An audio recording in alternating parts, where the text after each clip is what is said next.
Oh my goodness. Geez, a disaster. That's beautiful. One owner car just sitting.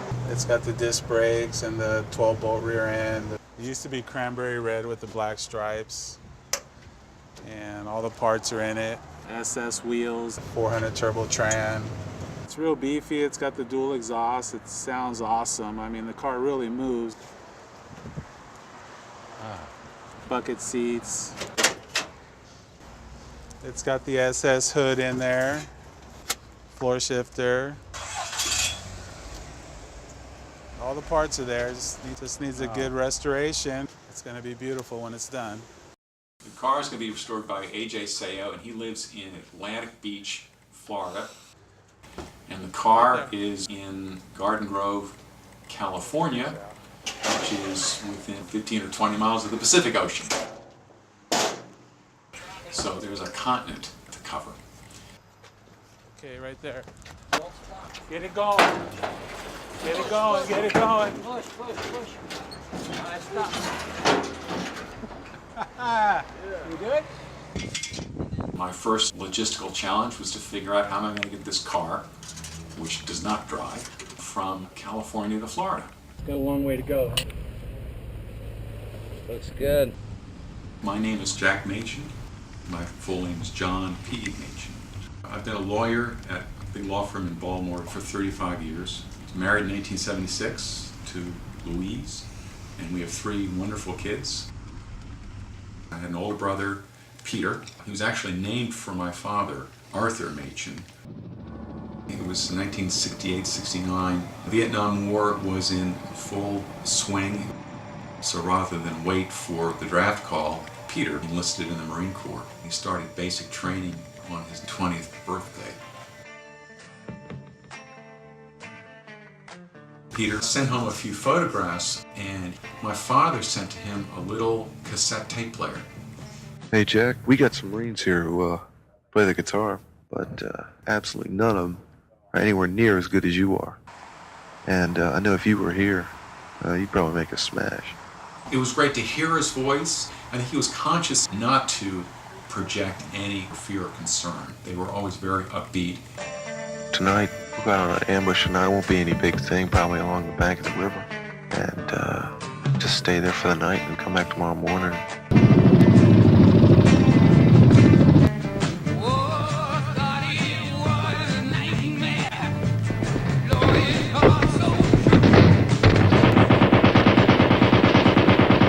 I learned that it was extremely dangerous to be on a machine gun team in Vietnam because these machine guns send out tracer rounds. So at nighttime, the enemy can see where the shooting is coming from. And as soon as the machine gun opens up, all the shooting is directed towards the machine gun.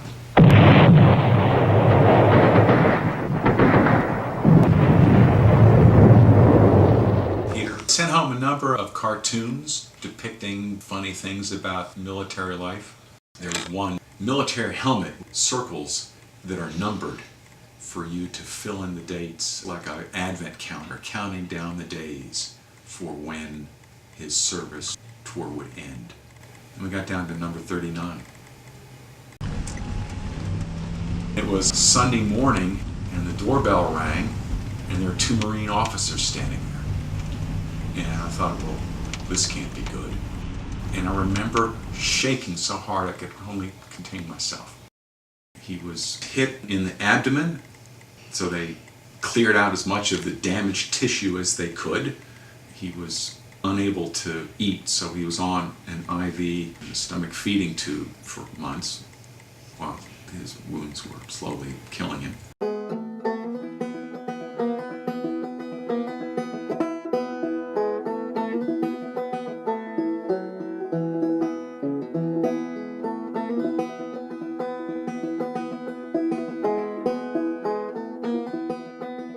About 5 years ago, the inspiration struck me to build a memorial website for my brother and put up pictures, his letters, and you can hear his voice. I've been thinking about getting a Chevelle SS396.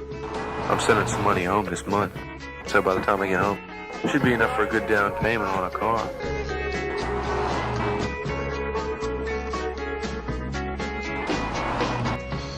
And And then in January of 2012, I got an email out of the blue, and it said, "My name is Carmen Rossaniello, and you can hear my voice on the recording."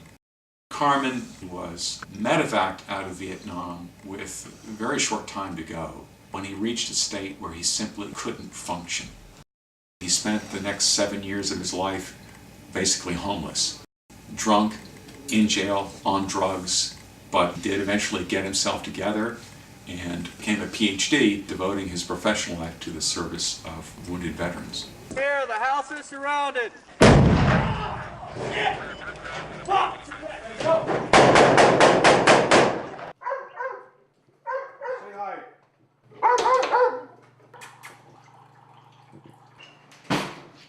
Carmen started telling me about a vet that he's been treating who has a very bad case of traumatic stress disorder. He was involved in a situation in Iraq where a lot of people died in an ambush.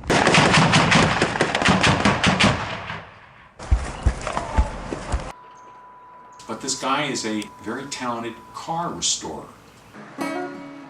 So Carmen's idea was, let's find ourselves an old Chevelle and put it in the hands of this particular Iraq vet and have him restore it for us. Oh my. It's a little rusty. It's a little bondoed. You AJ? Yep. Hi, Jack. Come a long way to meet you. How you doing? All right, how are you? Nice to see you. How's you? Long, but it was fun. There she is. And it'll be a fitting tribute to your brother and therapeutic to the living, and it will become symbolic of something greater. Nice job. Where we can all get behind the cause of improving the lives of these veterans It's rusty. who so greatly need our help. Would you mind sending me a picture of your brother if you have one? Oh, I've got plenty. I maybe want to hang it in the car while I'm working on it. So he's here watching. So he's watching, yeah. That'd be good. This will be really fun when it's rolling.